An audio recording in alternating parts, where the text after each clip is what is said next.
Peço que você abra a palavra do Senhor lá no livro de Esther, capítulo de número 2.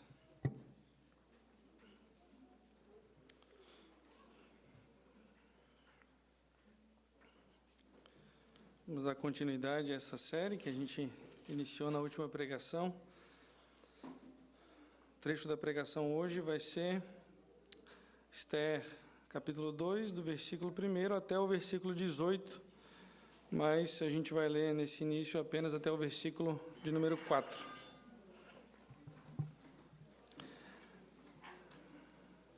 A palavra do Senhor diz: Passadas estas coisas, e apaziguado já o furor do rei Assuero, lembrou-se de Vasti e do que ela fizera, e do que se tinha decretado contra ela. Então disseram os jovens do rei, que lhe serviam: Tragam-se moças para o rei, virgens de boa aparência e formosura. Põe o rei comissários em todas as províncias do seu reino, que reúnam todas as moças virgens de boa aparência e formosura na cidadela de Susã, na casa das mulheres, sob as vistas de Hegai, eunuco do rei, guarda das mulheres, e deem-se-lhes os seus ungüentos. A moça que cair no agrado do rei, essa reina em lugar de Vasti. Com isto, concordou o rei, e assim se fez. Vamos orar mais uma vez? Senhor, mais uma vez temos o privilégio de abrir a Tua palavra, mais uma vez temos a oportunidade de, como igreja, e desfrutando da liberdade que nós temos de Te adorar, nós queremos clamar ao Senhor que o Senhor abençoe essa pregação, essa exposição, e que a gente possa aplicar, Pai, esses ensinos às nossas vidas com o poder do Teu Espírito Santo. Isso que nós oramos, pedindo no nome do Senhor Jesus. Amém. Eu acho que aqui todos conhecem aquela história de uma menina órfã que é maltratada e que de repente tem a chance de comparecer em um baile dado pelo príncipe. E lá essa moça vai dançar e com o príncipe, e de todas as mulheres, a mulher pela qual o rei se apaixona é justamente ela. É a famosa história da Cinderela. E muitos aprenderam, não sei se em classes de EBD ou em casa, mas muita gente associa a história de Esther à história da Cinderela. Uma menina órfã, judia, comparece diante do príncipe da Pérsia em uma espécie de concurso de beleza, e dentre muitas, é por ela que o príncipe se apaixona e os dois vivem um lindo romance. Mas qualquer semelhança dessa história da Cinderela com a história de Esther é meramente superficial. Quando a gente presta atenção aos fatos relatados aqui no livro de Esther, a gente vai ver que a história dela nesse capítulo é muito mais sombria do que a gente imaginava. E é isso que a gente vai ver hoje, esse capítulo de número 2. Irmãos, às vezes a gente lê um livro da Bíblia e dá a impressão, lendo essas narrativas, que elas acontecem rapidamente, em questão de semanas e meses, o desenrolar da história. Mas só para vocês terem uma ideia, o livro de Esther se passa mais ou menos num período de 10 anos. Só entre o fim do capítulo 1 até os fatos relatados nesse segundo capítulo, você vai ter um intervalo de 4 anos. Primeiro capítulo, vocês se lembram daquele banquete que o rei Xerxes, o Assuero, estava dando, para um banquete que durou meses ali, né? Muito provavelmente porque faria uma investida militar contra a Grécia e ele precisava ali agradar aos seus súditos e demonstrar todo o seu poder para que houvesse um certo apoio também daqueles nobres. Mas agora, anos depois, 4 anos depois, o rei Assuero já tinha retornado da Pérsia, depois de ter tomado uma surra dos gregos, e ele estava ali de volta. E também estava sem a sua rainha, porque vocês se lembram que Vasti tinha se recusado a comparecer diante do rei, e aí ele publicou um edito que, dentre outras coisas, proibia Vasti de comparecer diante dele novamente. E o texto nos fala, bem nesse iniciozinho, que o rei estava pensando nessas coisas, estava refletindo em tudo isso. Tinha apanhado, né, dos gregos, estava sem a sua rainha. Então ele estava pensativo, estava meio que na fossa, como a gente diz hoje. E aí alguns jovens conselheiros resolveram animar o rei. De repente, seria uma boa, em vez de ele ficar ali chorando por aquilo, refletindo, ele podia arrumar uma nova rainha. E essa é a sugestão que eles dão ao rei. E antigamente, como é que você arranjava uma rainha? O normal seria você buscar entre as famílias da nobreza e você fazer uma espécie de agrado a uma família que era importante. A família também teria o prestígio de levar a sua filha a ser rainha de algum império. Esse era o normal. Mas Assuero, aconselhado por alguns jovens, ele pensa melhor, ou não pensa, né, de maneira alguma, e decide colocar em prática mais um plano extravagante. Dessa vez, o plano é sequestrar várias mulheres em todo o império, levá-las para a casa das mulheres no seu harém, na cidadela de Suzã, sob os cuidados de Hegai, eunuco do rei e guarda das mulheres. Então, os guardas tinham um comando de pegar as mulheres, quais? As que fossem jovens, virgens, de boa aparência e formosura. E elas passariam por uma espécie de tratamento de beleza, e depois, uma por uma, elas passariam a noite na cama do rei Assuero, do rei Xerxes. E dentre elas, uma seria escolhida. E as demais, você pode pensar que, bom, pelo menos elas voltam para casa, né? Mas não é o que acontecia. As mulheres que não eram escolhidas, e Joséfo nos diz que eram mais ou menos 400 mulheres sequestradas, essas mulheres não tinham possibilidade de voltar para casa, mas elas faziam parte agora do harém do rei. E lá elas tinham refeições, abrigo. Não era uma coisa tão ruim nesse sentido para muitas mulheres, muitas talvez até desejassem esse tipo de vida, mas vocês devem imaginar como deve ter sido para outras mulheres que não tinham mais a possibilidade de formar uma família, porque o rei Assuero estava preocupado com a sua luxúria, com o seu prazer. Não importava o plano que essas mulheres tinham, o plano que seus pais tinham para elas também, elas ficariam presas ao capricho de um rei, e a qualquer momento ele poderia chamá-las pelo nome para mais uma noite com ele. E a vida era difícil para as mulheres antigamente, mas era difícil para os rapazes também. Tanto que, de acordo com Heródoto, anualmente 500 rapazes também eram sequestrados, convocados, né, pelo rei para servirem como eunucos, anualmente, né? E você sabe quais são as implicações de tudo isso para um rapaz. Homem ou mulher, não importa, eles eram mercadoria, eles eram descartáveis nas mãos do imperador, nas mãos do império. Depois de a gente ver esse plano mirabolante do rei, agora o autor de Esther vai nos voltar aqui para dois personagens que talvez sejam os personagens principais desse livro, que são Mordecai e Esther. A partir do versículo 5, a gente é apresentado a Mordecai. Acompanhem comigo.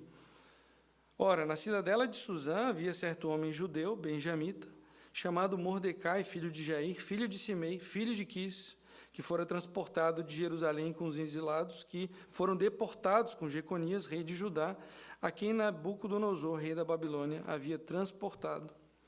Então, aqui a gente conhece o Mordecai, descendente de Quis, da tribo de Benjamim, uma das tribos mais importantes de Israel. E pelas informações que a gente tem aqui, a gente aprende que Mordecai faz parte da família ampla do rei Saul. E vocês verão como que isso vai ser importante no desenrolar da história a partir do capítulo 3. Mas ele era da família de Saul, tinha os mesmos ancestrais que Saul teve. E a gente fica sabendo também que os ancestrais de Mordecai tinham sido levados cativos para a Babilônia, como a gente viu na última pregação. Provavelmente bisavô de Mordecai, os avós também. E aí mais de 100 anos se passam desde que eles tinham saído do exílio lá de Jerusalém aqui para o exílio babilônico. E aí você tem a história de Mordecai. Você percebe que ele nasceu no exílio também, nasceu longe de Jerusalém. E apesar de ser da tribo de Benjamim, de uma família judia, tudo indica no texto que ele já era um cara assimilado pela cultura persa. Era um cara que vivia bem ali na cultura persa. Tanto que o nome dele, Mordecai, talvez na sua tradução seja Mardoqueu, né? Significa homem ou adorador de Marduk, que era um deus pagão dos persas. E outra informação que a gente tem, que indica que ele estava confortável vivendo na Pérsia, é que ele morava na cidadela de Suzã. Não na cidade de Suzã, na periferia. Ele morava na cidadela, que era o centro do império. E tudo indica que ele era um cara bem relacionado, talvez até tivesse algum cargo importante lá no império, e indica que ele parecia viver muito bem naquele círculo lá no Império Persa. E a gente fica sabendo também no versículo 7 que ele criara Hadassa, que é Ester, filha de seu tio, a qual não tinha pai nem mãe, e era jovem, bela, de boa aparência e formosura, tendo-lhe morrido o pai e a mãe, Mordecai a tomara por filha. Então aqui a gente é apresentado também a Ester, e o texto nos diz que ela é uma jovem bela, de boa aparência e formosura. E a gente já sabe que é exatamente esse o tipo de mulher que o rei Xerxes está procurando. Mulheres formosas, virgens, de boa aparência. E ela é a única personagem do livro que é apresentada com 2 nomes. Hadassa é o nome hebraico, significa murta, que é uma pequena planta, uma planta bonita, com uma florzinha branca. E o nome persa, que é Ester, talvez tenha alguma coisa a ver com a planta murta, porque ela tem um formato de estrela, e talvez Ester venha de estrela, mas há fortes indícios de que o nome dela tem a ver com a deusa pagã Ishtar. O autor Leland Ryken nos diz que, provavelmente, ao apresentar Ester com 2 nomes, é a maneira de o autor dizer que Ester está tentando viver em 2 mundos, ela tem 2 identidades que estão em tensão. Parte dela era Hadassa, a mulher judia pertencente ao povo de Deus, e a outra parte era Ester, a bonita jovem tentando viver num mundo estranho às suas crenças, um mundo que só se importava com as aparências. E a gente sabe também que ela era órfã e que o seu primo Mordecai, provavelmente bem mais velho que ela, a criou como sua filha. Agora que a gente já sabe o que estava acontecendo no império, o que o rei estava procurando, e agora que nós fomos apresentados a Hadassa, Ester e Mordecai, a gente vai ver como é que essas 2 coisas vão se ligar.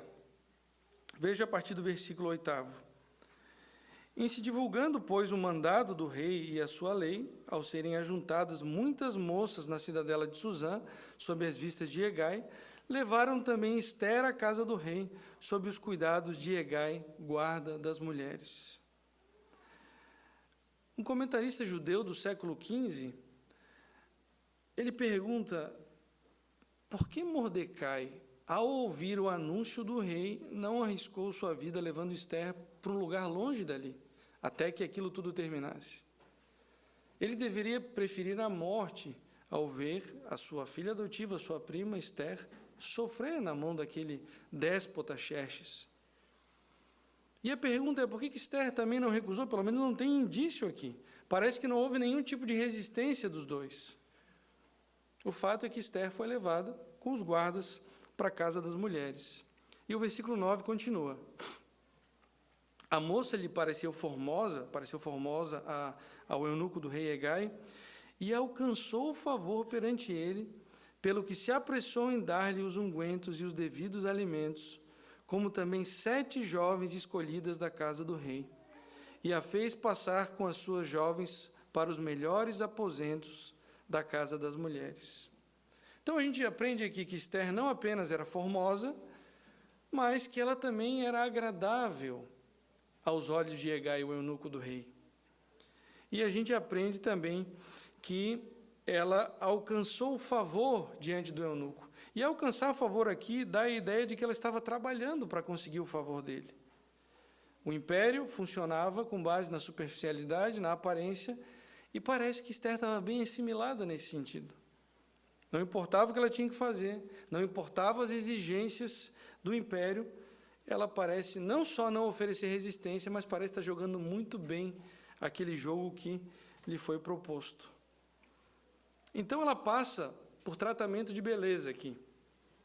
E o versículo 12 nos diz que esse tratamento de beleza durava 1 ano.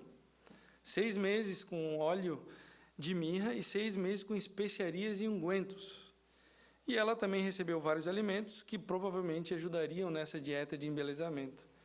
E, diferente de hoje, a cultura antiga não tinha essa fixação que a gente tem por magreza. Muito provavelmente, Esther foi engordada, né? Ela recebeu alguns alimentos para ficar mais bela aos olhos do rei. Fora, então, irmãos, o tratamento que ela teve de beleza de perfumes, as comidas especiais, ela também teve um tratamento especial porque ela recebeu 7 mulheres que eram serviçais, que ajudavam a cuidar dela, e ela podia andar por todos os melhores aposentos da casa das mulheres. Tudo isso porque ela conseguiu o favor de Hegai, o eunuco do rei. E aqui, meus irmãos, a gente já pode fazer alguns apontamentos. Esther está prestes aqui a ganhar uma posição de destaque no reino da Pérsia, assim como Daniel e os seus amigos conseguiram lá no reino da Babilônia. Mas a gente já começa a notar muitas diferenças aqui entre Esther e entre Daniel e os seus amigos. Vocês lembram de Daniel? Em várias situações, ele e os seus amigos resistiram ao que o império exigia. Vocês devem comer essa comida aqui. Eles disseram, olha, a gente prefere não comer essa comida, porque são comidas proibidas ao nosso povo. A gente prefere comer tais comidas. Deus permitiu. Depois, mais tarde, Sadraque, Mesaque e Abidnego estavam lá diante da multidão e todos deveriam se prostrar diante da estátua de ouro erigida por Nabucodonosor. E eles falaram, a gente não vai se prostrar. Mesmo que a gente precise morrer, mas a gente não vai se prostrar. Eles sabiam que poderiam pagar com a própria vida. Aí você compara Daniel e os seus amigos com Esther, nesse momento da história, e parece que é muito diferente. Esther parece não se importar com o tipo de comida que ela comia. Parece também que ela não oferece resistência ao dormir com o rei pagão. Por mais difícil que fosse a situação de Esther, ela tinha sim uma escolha, que era resistir àquilo tudo, como Daniel e os seus amigos fizeram. Mas parece que Esther aqui já está amoldada, já está aculturada, está assimilada pela cultura persa e ela acaba se prostrando diante do rei Assuero. Sua identidade judaica estava sendo abafada pelos seus atos e estava sendo abafada deliberadamente porque Mordecai, seu primo, seu pai adotivo, havia dito para que ela não declarasse a identidade. Olha o que fala o versículo 10.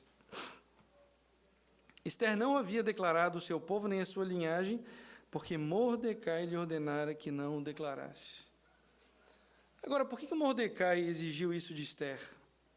Não tem como a gente saber. Talvez ele pensasse que a fé de Esther seria prejudicial a ela lá dentro. E a gente vê que parece que está funcionando o plano, se o intuito era esse. Esther está prosperando lá dentro ao esconder a sua fé e agir como uma mulher persa qualquer. Exatamente o que Assuero estava procurando numa esposa. O relato continua ali no versículo 11. Passeava Mordecai todos os dias diante do átrio da casa das mulheres para se informar de como passava Esther e do que lhe sucederia. Em chegando o prazo de cada moça vir ao rei Assuero, depois de tratada segundo as prescrições para as mulheres, por 12 meses, e a gente já viu como é que é. Então, versículo 13, é que vinha a jovem ao rei, a ela se dava o que desejasse para levar consigo da casa das mulheres para a casa do rei. À tarde entrava e pela manhã tornava à segunda casa das mulheres sob as vistas de Saasgás, eunuco do rei, guarda das concubinas. Não tornava mais ao rei, salvo se o rei a desejasse e ela fosse chamada pelo nome. Esther, filha de Abiail, tio de Mordecai, que a tomara por filha, quando lhe chegou a vez de ir ao rei, nada pediu além do que disse Hegai, eunuco do rei, guarda das mulheres. E Esther alcançou o favor de todos quantos haviam. Aparentemente, as mulheres podiam levar algum objeto especial para a noite com o rei, talvez um perfume, uma joia, uma roupa especial, e Esther não pede nada, exceto aquilo que o Hegai tinha dito para ela. Hegai sabia o que agradava ao rei, e ele deu a dica para Esther, e é isso que ela leva. E Esther acaba caindo no agrado do rei, porque o versículo 16 nos diz que ela foi levada ao rei Assuero, no 7º ano do seu reinado, e o rei amou a Ester mais do que todas as mulheres, e ela alcançou perante ele favor e benevolência mais do que todas as virgens. O rei pôs-lhe na cabeça a coroa real e a fez rainha em lugar de Vasti. Então ali estava a mulher que o rei procurava, bonita como a rainha anterior, a rainha Vasti, mas mais obediente aos ditames do império. Por isso, o rei amou Ester mais do que todas as mulheres e colocou a mesma coroa que Vasti havia rejeitado do rei. E todo o povo se alegrou com o rei. O versículo 18 nos fala que o rei deu outro banquete e que ele concedeu alívio às províncias, provavelmente perdoando impostos ou diminuindo impostos, e mandou presentes também para todo o povo. Esse, meus irmãos, é o relato que nós temos aqui até o versículo 18, da narrativa de Ester. E após a gente ler esses 18 versículos, a gente tem aqui a oportunidade de pensar em algumas coisas e fazer algumas aplicações para a gente. A primeira aplicação que eu gostaria de deixar para os irmãos tem a ver com as consequências do pecado. Pergunta que a gente deve fazer: por que Ester e Mordecai estavam vivendo em Suzã? E a resposta é por causa do pecado. Por causa do pecado dos seus antepassados, em primeiro lugar. Porque foi a desobediência do povo de Judá que fez com que Deus disciplinasse o seu povo e o enviasse para o Império Babilônico. E nessa leva dos exilados foram familiares de Mordecai e de Ester. Só que foi a desobediência deles que fez com que eles permanecessem também naquela terra, porque eles tinham a oportunidade de voltar quando Ciro decretou a liberdade dos judeus para que voltassem. Por que os familiares de Mordecai e de Ester não voltaram? Por que eles permaneceram ali? Por que eles não foram com Zorobabel? Eles preferiram, em vez de ir para a terra da promessa, ficar na terra persa, onde eles achavam que a promessa de uma boa vida era melhor. Algumas décadas se passam e nós chegamos à situação em que Ester e Mordecai se encontram, e tudo indica, irmãos, que eles poderiam também voltar, naquela altura do campeonato, para Jerusalém, junto com os outros judeus contemporâneos. Tanto é que mais tarde Esdras e Neemias vão voltar com mais judeus para lá. Mas o fato é que, se os seus pais tivessem voltado para Jerusalém, se eles tivessem voltado para Jerusalém em outra ocasião, eles não estariam assim, não seriam alvo tão fácil dos mandos e desmandos do rei Assuero. Por causa do pecado deles e dos seus pais, eles estão pagando o preço. Os pais foram ficando, em vez de voltar à terra prometida, e os filhos seguiram o exemplo dos pais. Ester se casa com o rei pagã, parece que está esquecendo da sua identidade como povo de Deus, membro do povo da aliança.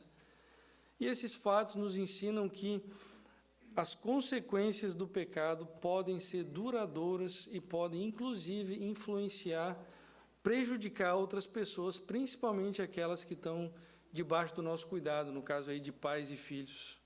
Por isso que os pais precisam ficar atentos às escolhas que fazem hoje, ao estilo de vida que pretendem dar à sua família.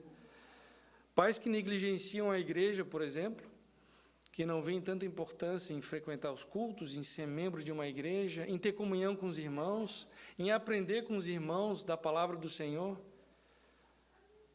É o exemplo que o filho está vendo. E provavelmente ele vai seguir os mesmos caminhos do pai. Ele aprende mais com o exemplo do que aquilo que o pai fala. Por isso, os pais devem cuidar do exemplo que estão deixando para os seus filhos. O autor Vori Balkan, num dos seus livros sobre família, diz que a decisão mais importante a ser tomada por um líder de família é assegurar-se de que eles são membros saudáveis de uma igreja saudável.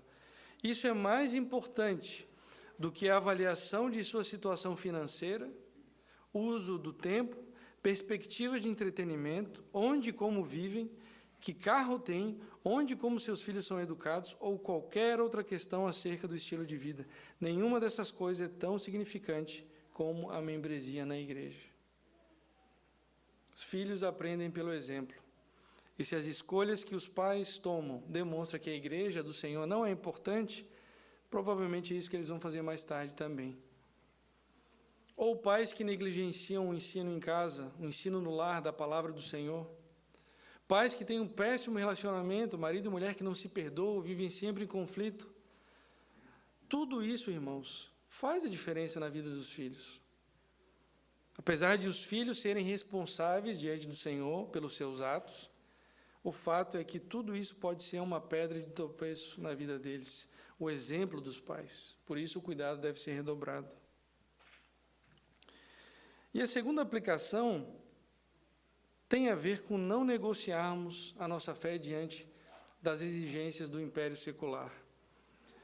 Por enquanto, o que a gente tem visto aqui é uma mulher bonita, Esther, uma mulher que é cativante, que é obediente, e essas são boas qualidades. Você ser obediente, você alcançar o favor das pessoas, ser sociável, mas até que ponto esse tipo de coisa deve ser estimulada? Porque ela obedeceu uma ordem do seu tio Mordecai de esconder a sua identidade judaica, a sua identidade como povo de Deus. Mordecai também parece não ter resistido aos comandos lá do rei Assuero. Não seria o caso de os dois aqui terem uma santa indignação e oferecerem resistência ao que o império exigia? É claro que haveria consequências, como com os amigos de Daniel, que foram lançados na fornalha. O próprio Daniel, em outra ocasião, falou para o rei: não, isso eu não posso fazer. Foi jogado na cova dos leões. Um homem íntegro que servia o rei de maneira exemplar, mas quando foi para colocar em xeque a fé dele, ele disse: não, aqui eu não posso seguir o rei, não posso obedecer, mesmo que eu vá para a cova dos leões. Daniel nos ensina que ele era do império, estava vivendo no império, mas não pertencia ao império. Assim como nós vivemos nesse mundo, mas não pertencemos a esse mundo. E eu não estou dizendo, irmãos, que a situação de Esther, principalmente, não era difícil. Imagina você ser levada à força, ao que tudo indica, por um rei tirano, para passar a noite com ele, para viver num harém com, sei lá, milhares de mulheres. Ela tinha pouca escolha diante da situação. Mas a própria Vasti já tinha mostrado para a gente que o imperador não podia obrigá-la a obedecer, mesmo que a consequência fosse o banimento do reino ou a morte. Ian Duguid, que é um professor do Antigo Testamento do Seminário de Westminster, diz o seguinte: considere o que Esther estava disposta a suportar por causa do império. Ela estava disposta a ser tocada e apalpada, engordada e aspergida, perfumada e preparada por um período superior a 12 meses para permanecer uma noite no quarto real. Na verdade, isso não é pior do que a preparação que muitos suportam por causa de uma possível carreira ou pelo sucesso no mundo dos negócios. Muitos estão dispostos a suportar quase tudo para ganhar os prêmios cintilantes que o mundo tem para oferecer. A dor, muitas vezes, parece ser o pré-requisito necessário para a beleza e o sucesso. E, ainda assim, estamos pouco dispostos a nos submeter ao tratamento de beleza de Deus para o nosso encontro com Cristo. E a pergunta é: será que esse também não é o nosso caso? Quantas vezes nós não negamos diretamente a nossa fé, mas nós escondemos a nossa identidade como filhos de Deus em nossos atos para podermos prosperar no mundo de alguma maneira? E o pior, a gente faz tudo isso sem nenhum imperador exigindo, sem ninguém, nenhum guarda espetando você com uma espada. Você faz de maneira voluntária. A verdade, irmãos, é que nós gostamos de olhar para esses fatos aqui, por exemplo, de Daniel e dos seus amigos, e nos imaginarmos como eles. Mas nós somos muito mais parecidos com Esther e Mordecai nesse momento da história, negociando a nossa fé. Talvez para Mordecai a tentação fosse viver na cidadela, ter influência, poder. A tentação de Esther era justamente a autopreservação, talvez até a ideia de ser a rainha também era tentadora para ela. Mas e para você, para nós, qual que é a tentação hoje? Parece que muitas vezes é mais fácil a gente ser assimilado pela cultura, talvez para você não ser visto como esquisito na universidade ou estranho na escola, para não perder as amizades. São frequentes as situações em que a gente tem que escolher entre aquilo que é certo diante do Senhor e aquilo que é culturalmente aceitável. Um patrão, por exemplo, que é severo e injusto com o seu empregado, porque diz ele, por que você é benevolente? O mundo é selvagem mesmo. É assim que funciona lá fora e eu preciso tratar ele dessa maneira para não ficar mal acostumado. Ou então um empregado que fica mal acostumado e ele segue o padrão dos seus amigos de tratar o seu patrão, o seu empregador, e acaba também se acostumando de maneira cultural, não prestando atenção ao que a Bíblia diz para servir o seu Senhor, mesmo que ele não esteja vendo.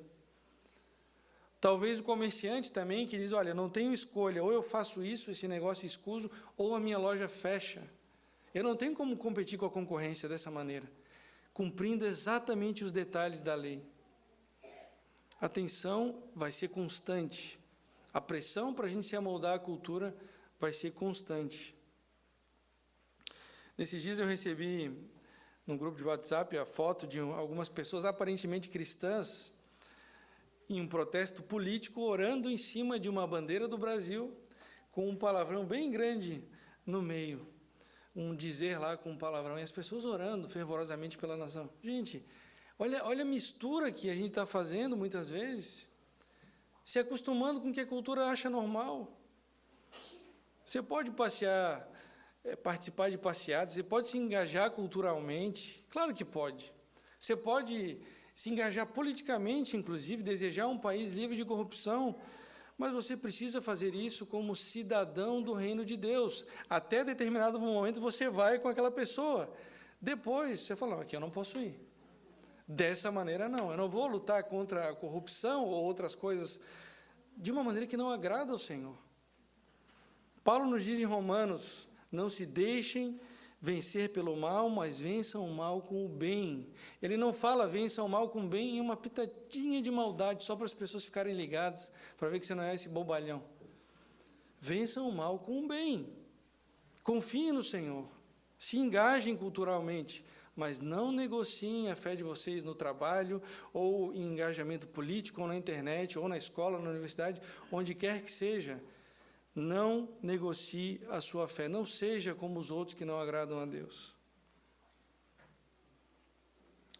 Agora, irmãos, uma coisa que é bem interessante, quando a gente olha para a Bíblia, a gente vê, por exemplo, Mordecai e Esther, fraquejando aqui culturalmente, mas mesmo assim, Deus vai usar esses dois personagens para os seus fins.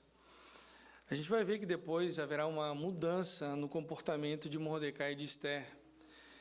Eles vão ser usados pelo Senhor e de uma maneira que vai ser exemplo para nós. Mas Deus vai usar esses atos maus deles, essa fornicação de Esther, essa sujeição ao rei, ao imperador. Ele vai usar todos esses atos maus, como ele fez com os atos dos irmãos de José, para transformar o mal em bem e para conseguir colocar em prática os seus bons propósitos de redenção, que tem tudo a ver conosco. Ele vai usar esses atos moralmente questionáveis para cumprir o plano de redenção, e a gente vai ver mais para frente como é que Deus vai, como é que a história vai se desenrolar, como é que Esther e Mordecai serão usados para livrar os judeus daquela época do genocídio persa, e o que isso tem a ver conosco hoje em dia. Mas o que eu quero ressaltar aqui é que esse padrão você vai achar por toda a Bíblia. Deus pega pecadores, pessoas falhas, fracas, Ele as ama, as resgata, as santifica pouco a pouco e as usa para a sua glória. Foi assim com Abraão, que mentiu para proteger sua esposa. Foi assim com Moisés, que matou um egípcio. Com Davi, o homem segundo o coração de Deus, que cometeu adultério e mandou Urias para a morte. Foi assim com Pedro, o discípulo que disse que nunca abandonaria o Senhor e que negou o Senhor na noite em que ele foi preso. E é assim conosco, irmãos. Todas essas pessoas que eu citei, inclusive Mordecai e Esther, vão ser exemplo para a gente em alguma situação. mas a Bíblia não esconde as suas falhas. Porque mesmo esses grandes homens, mesmo Ruth, tão amada por nós, mesmo Daniel, um homem corajoso e fiel, eram pecadores miseráveis que precisavam de um grande Salvador. Por isso você não deve se espantar quando você vir as falhas em Mordecai e Esther nesse início de história. A história bíblica não é sobre homens ilibados moralmente, heróis, sempre virtuosos. Ao mesmo tempo em que essas pessoas são santas e separadas por Deus, elas são pecadoras. Lutero disse isso muito bem quando ele cunhou aquela famosa frase latina, simul justus et peccator. Somos ao mesmo tempo justos e pecadores. Justificados por Deus, separados por Ele, mas infelizmente ainda pecadores e pecadores que às vezes pisam feio na bola. Isso não significa, irmãos, que o pecado não seja sério, que as consequências não sejam gravíssimas às vezes, até irreversíveis, mas significa que Deus é fiel e Ele é capaz de usar e nos resgatar desse lamaçal que muitas vezes a gente se mete e nos usar de novo para o seu louvor e para a sua glória. E Deus usa vários meios para conseguir isso. E um dos meios é a pregação da palavra. Quando você se expõe à palavra de Deus, à pregação da palavra de Deus, é o Senhor falando através da palavra dele. E em tudo isso a aplicação para cada um de nós hoje. O chamado para cada um de nós, cada um que tem negociado a fé, que tem vivido aquém do chamado cristão, o chamado hoje é: arrependa-se desses seus maus atos, desses seus atos, se prostre diante do Senhor, se arrependa e busque o perdão de Deus. Talvez você esteja se sentindo culpado por uma decisão terrível que você tomou no passado, e você acha que não tem como sair dela, um relacionamento, por exemplo, relacionamento que desagradou a Deus, ou você escolheu a sua carreira por motivações completamente erradas. Isso não significa que Deus não possa mudar você, gerar arrependimento no seu coração e usar você para a glória dele. A Bíblia fala que se nós confessarmos os nossos pecados, Ele é fiel e justo para nos perdoar de toda injustiça. Arrependa-se e viva seguindo o que a palavra de Deus fala através do apóstolo Paulo em Efésios 4. Não andem mais como andam os gentios na vaidade da sua mente. Ou em Romanos 12, 2. Não vos conformeis com este século, mas transformai-vos pela renovação da vossa mente, para que experimenteis qual seja a boa, agradável e perfeita vontade de Deus. Se você creu em Jesus, você faz parte do povo de Deus, e por meio do Espírito Santo, Ele pode te levar de novo e de novo ao arrependimento, e Ele com certeza vai terminar a boa obra que Ele começou em você. E por fim, irmãos, nós aprendemos mais uma vez que a história da Bíblia é sobre um Deus que salva pecadores constantemente por intermédio do seu Filho Jesus Cristo, que viveu, morreu e ressuscitou no lugar do seu povo. E eu sei que a gente gosta de ter heróis, né? As crianças desde cedo têm heróis no esporte, a gente tem heróis na política, no passado, homens corajosos que combateram ditadores, mas a gente estudando eles, a gente vê todos eles são falhos em vários momentos. E você olha para heróis da Bíblia, que estão até lá no hall de heróis da fé cristã, lá em Hebreus 11, mas você vê que são pessoas falhas também. Mas a Bíblia trata de um herói perfeito, de um Salvador perfeito. E quando você fala desse herói, Jesus Cristo, você pode falar com a boca cheia. Ele nunca errou, ele nunca pecou, ele nunca decepcionou ninguém, ele sempre salva no momento, e ele vai voltar para terminar com toda a bagunça feita pelo pecado e vai redimir toda a terra. Como Esther, o nosso Senhor cresceu também longe de casa e em meio à tentação. Ele também teve um pai adotivo, e assim como ninguém imaginava que Esther fosse a rainha da Pérsia, ninguém imaginava que Jesus, aquela pessoa simples, fosse o rei dos reis, de maneira correta e sem pecado. E o nosso Senhor foi tentado também pelo império mundano, pelo chefe de todos do império mundano. Mas ele resistiu, disse não à oferta de Satanás, porque ele sabia que somente Deus era digno de toda adoração. E ele escolheu a cruz, irmãos, onde ele pagou por todas as vezes que eu e você negociamos a nossa fé, todas as vezes que nós escolhemos os valores do império secular. E ao mesmo tempo que o nosso Senhor fez isso, ele nos mostrou como nós devemos agir nesse mundo. E assim como ele não escondeu a sua identidade, ele nos chama hoje a sermos discípulos dele, separados para ser sal e luz nesse mundo mau. Vamos orar? Senhor, obrigado pelo privilégio, Pai, da exposição da Tua Palavra. Como é bom ver esse livro de Esther, sobre fatos que aconteceram há tantos e tantos anos, e nós vemos que tem tudo a ver conosco, nós que somos povo de Deus, porque nós sabemos que o Senhor agia nos bastidores, usando pessoas falhas e fracas, mas para cumprir o Teu propósito, o propósito que acabou culminando na nossa salvação, com Jesus Cristo vindo e morrendo naquela cruz por nós. Senhor, ajuda-nos a sermos pessoas que são pessoas que estão no mundo, que vivem e que, até em alguns casos, fazem coisas que todo mundo faz, coisas que são comuns à humanidade, mas não nos deixe, Senhor, pecar contra Ti e imitarmos os atos maus dos gentios em tudo que formos fazer, seja nos estudos, seja em engajamento político, seja no nosso trabalho, naquilo que a gente vê, naquilo que a gente lê, que nós possamos saber separar bem aquilo que nos distingue como povo de Deus separado e que o Senhor nos dê coragem para que a gente não comprometa a nossa fé, não negocie a nossa fé, mesmo que isso desagrade nossos amigos, mesmo que sejamos os estranhos na nossa cultura, mas ajuda-nos a viver unicamente para a Tua glória. É o que nós te pedimos em nome de Jesus. Amém. Meus irmãos, o nosso culto ao Senhor termina aqui. Que o Senhor abençoe todos vocês nessa semana também.